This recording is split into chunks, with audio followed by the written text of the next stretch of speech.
NCTV45, The Train, anytime on your time. This program was provided through funding from Cedars Restaurant in Newcastle, Pennsylvania.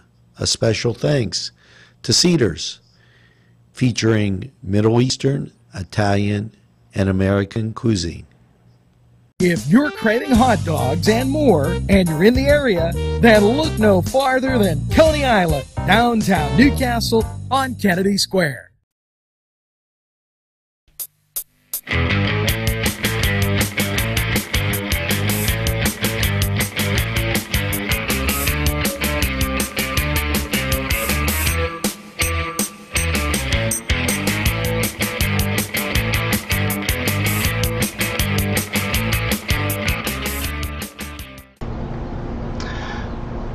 Welcome to the Cedar Sports Corner, everybody. Hail to the Lions. No. This is Pitt Panther. This is Pitt Panther time, okay? This is why it's Pitt Panther time, okay? Angelo, Pitt Panthers football, Pat Narduzzi and staff has now got their 13th commit in the past 9 days, including 6 over the past weekend. And Angelo, these aren't just any recruits, okay? These are really good, high-profile players. And Angelo, after Narduzzi's first 4 years, his recruiting classes were, in the 40s, 50s, nothing really impressive. But after this week, and actually since yesterday, because they picked up another recruit yesterday, they are now number 22 in the country in terms of their ranking.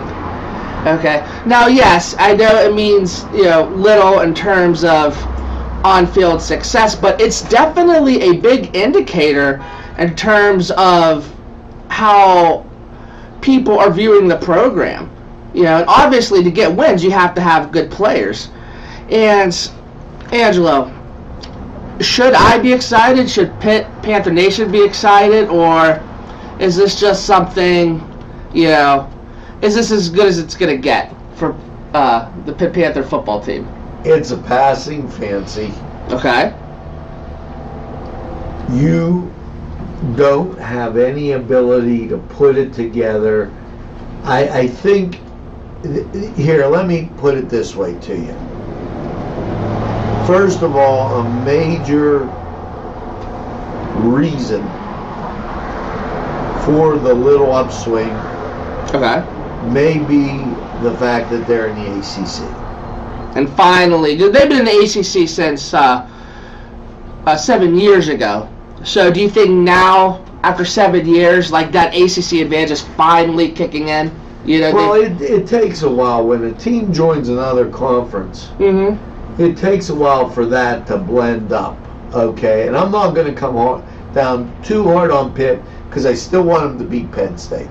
Okay? However, to get up there with, and you just flicked out of it, to get up there with the big boys, which is the Notre Dames, okay, and the Floridas and the Georgias and Miami and Alabama and LSU and Michigan and Ohio State. That what you're seeing on that top 10, Texas A&M is the only one that may move in and out of there. Okay, you've got to be able to get close. And that doesn't mean your number 22 recruiting class can beat your number 7 recruiting class. But they have to make that move to be in front of a Georgia Tech or in front of an Oklahoma, okay? And they have to be able to win that game, win that big game, okay? Because who you're looking around seeing them is you're looking at Tennessee that's on their back porch, and Tennessee hasn't had good seasons. Auburn is on their back porch, and Auburn hasn't had good seasons. Okay, and I will say that with North Carolina State and Kentucky. So Pitt's recruiting class is in the mesh of where it should be. Ahead of Penn State. And that is big. And Penn State is only a Pitt in central Pennsylvania. I claimed that for I know your feelings, on Penn State. Because, just because you join a big conference doesn't mean you're a big conference player. Penn State will play all the little schools before a big game because they don't want to show any weakness. Yeah, I know what you mean in terms of on-field results and success. I think, though, in terms of winning recruiting battles in your home state, this is really big because on this offer sheet for these Pitt recruits, Penn State, Ohio State, most of these players had Penn State on them. And schools like Ohio State, and Pitt was able to get them. Usually in years past, recent past, these kids would choose Penn State. So, and I'll talk about this in the second segment as to why I think Pitt was able to really have a successful recruiting period compared to years past. We'll go more into that in the next segment. But it's always big when you can beat out Penn State because perception's everything. Yeah, Penn State gets the perception, you get your 10 wins, you beat up on cupcake schools. But those decisions have to be equated on the field. When you're down there and you have the chance to take the lead and you give Penn State all the momentum by running the ball and not kicking the field goal, that's wrong. And that will, I've seen top basketball recruits go to Duquesne and get worse since they went there and not better. So we'll see where this goes. We better take a break. Yeah, well, let's take a break and we'll get more into it in our second segment, but now a word from our sponsor.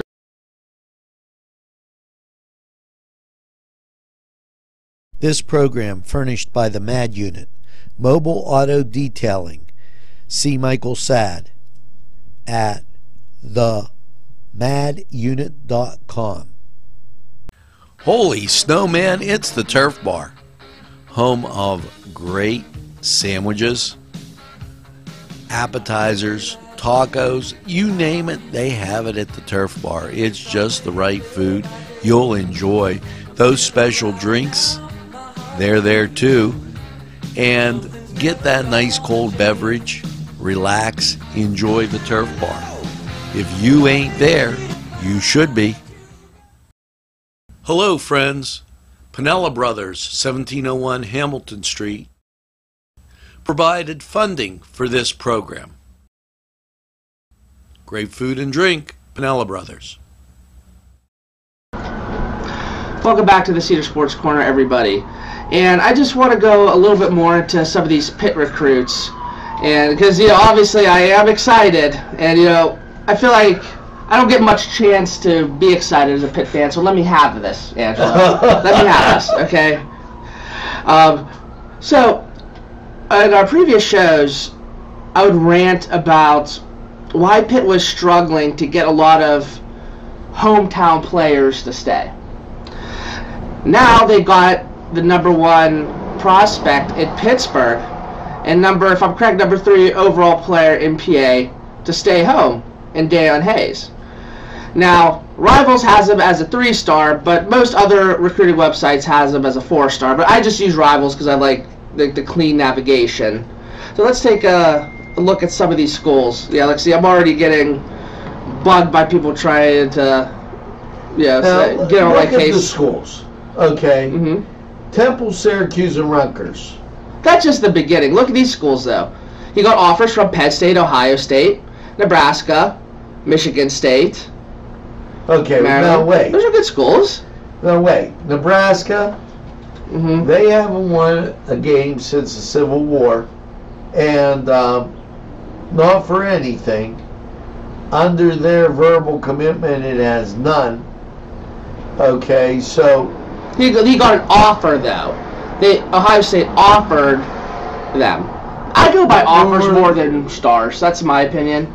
Okay, well, Okay, so when I look at it, they beat out Michigan State. That's a plus. They beat Ohio State. That's huge. It's Ohio State. Okay. Let's see. I'm not that all about Ohio State if you go and you don't think you're going to play.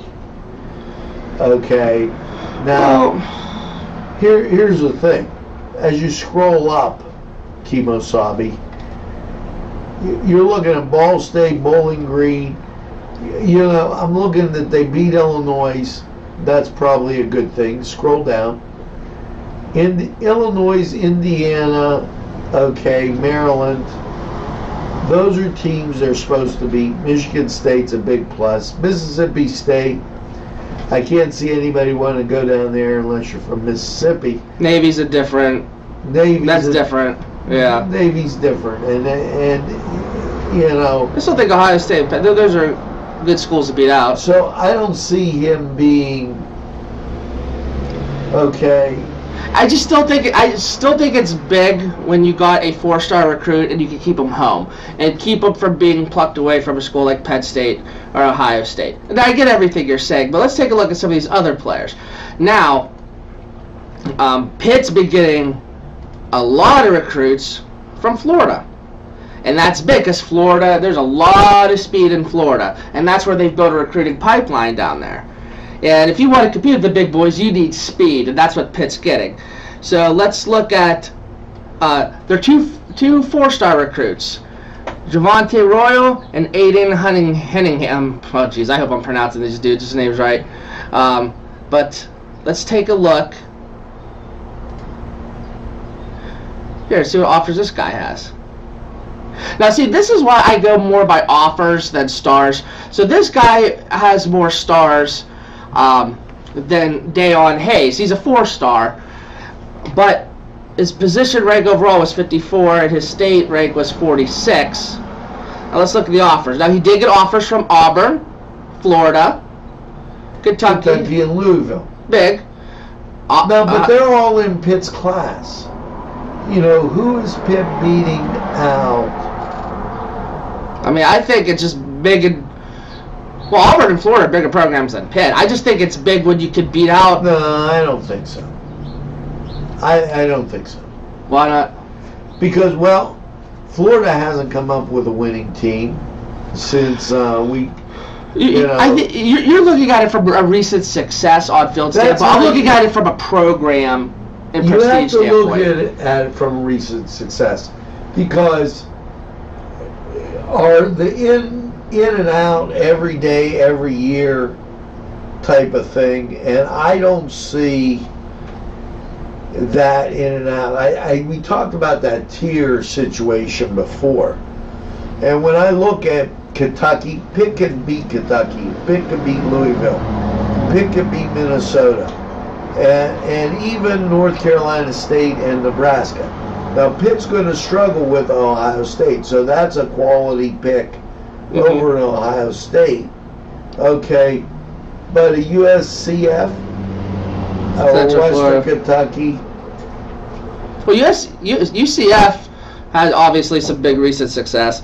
But anyway, I'm not trying to dig too deep into one individual's offer list. The point I'm trying to make is these players are choosing Pitt, a program that's been pretty mediocre, over higher prestige schools. And like I said in the first segment, why? Why is that happening? It's been at the bowl games how many years? Well, yeah, I think stability at the top finally. This is going to be Narduzzi's 5th year. Narduzzi and his staff has been recruiting these guys for a few years. Relationships are big. Relationships, I believe, are actually the biggest factor in terms of landing recruit, maybe even over, a school's prestige. So, now obviously they went to the ACC title game last year. That's big. So, recent success, ACC title game, relationships, stability, it's finally catching up.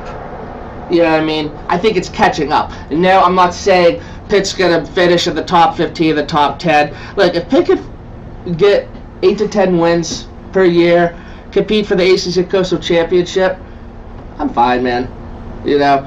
But overall, I'm really happy. And one last thing before we go to break. They actually picked up a commitment from the 2021 class, another hometown guy. They can't commit. What's that? They can't commit. Verbal commit. They're not signing. Yeah. I mean, yeah, things could change in terms of verbal commits. It's still big. Oh, another thing I think that's helped Pitt is the rebranding. We talked about that before, going back to their old, colors, the old logos. I feel like that's big. Maybe if they ever going to do stadium, Need on campus. Yeah, I mean, so last guy, Naki Johnson, outside linebacker, from Homestead, PA. Plays in West Mifflin. He was beaten by the Canes. Mm-hmm. We had him on Newcastle West Mifflin game.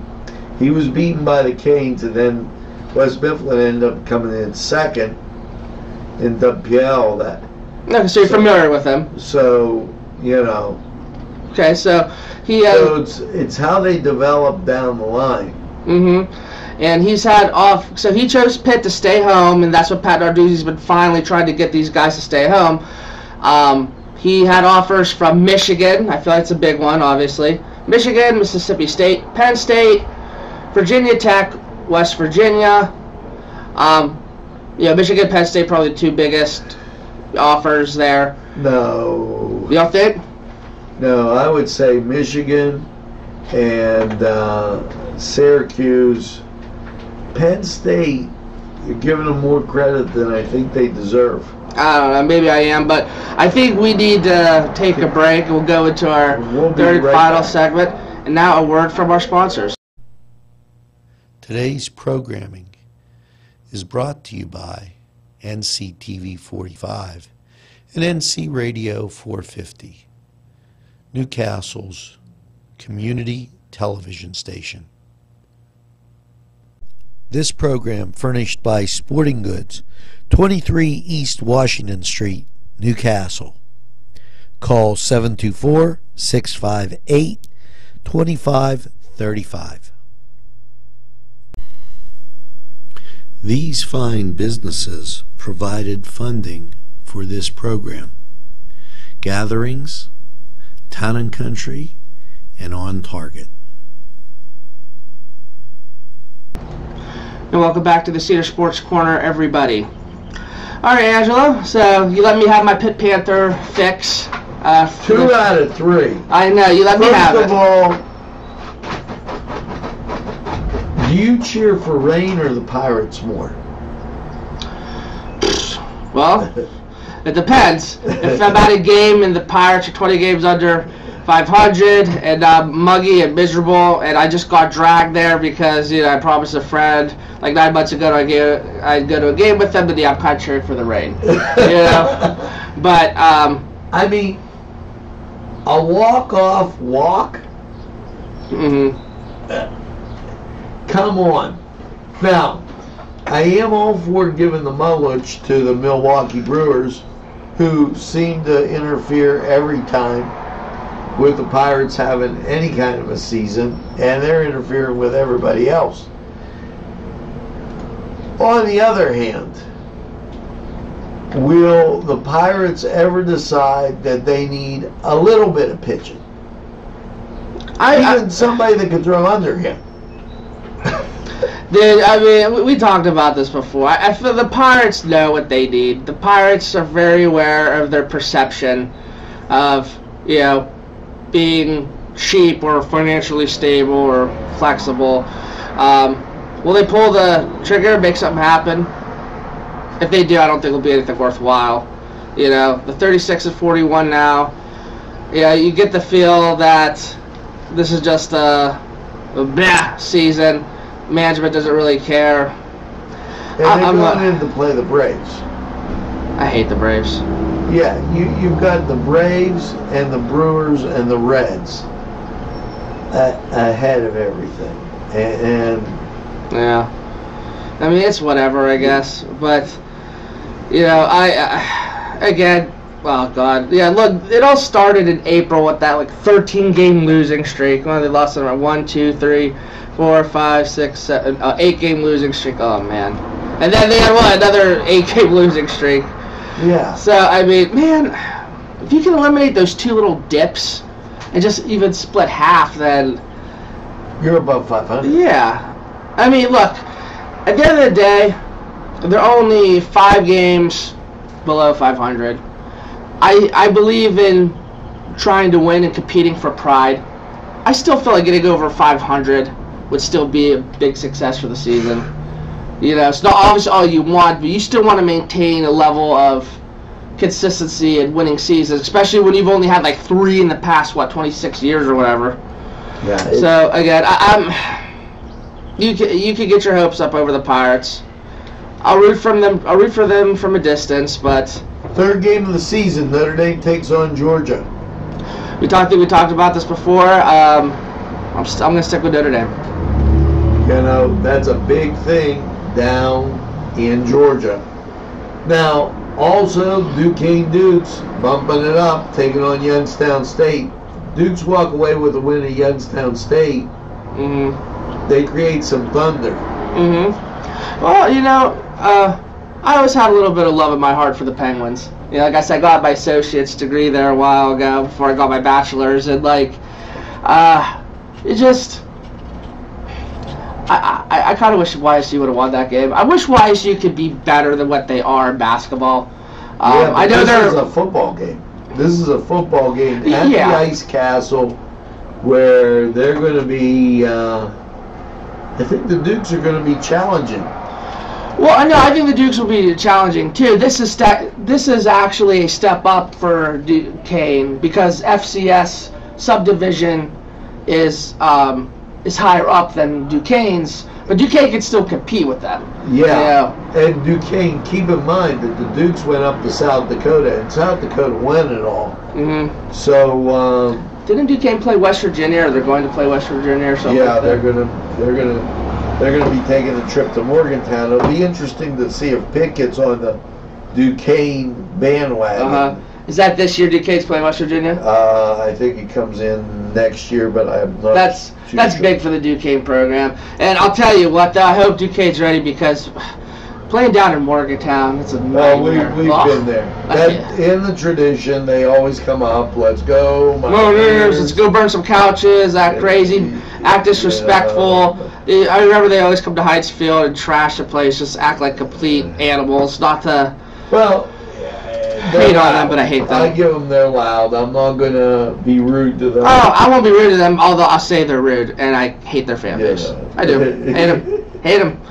But, anyway, I think... a true Pitt guy. Yeah. I think that's a wrap. Any final words, Angelo? Let's go, Dukes. Let's go, Pitt. And Penn State should go basketball. All right, you guys have a good one, everyone, and stay safe and stay cool.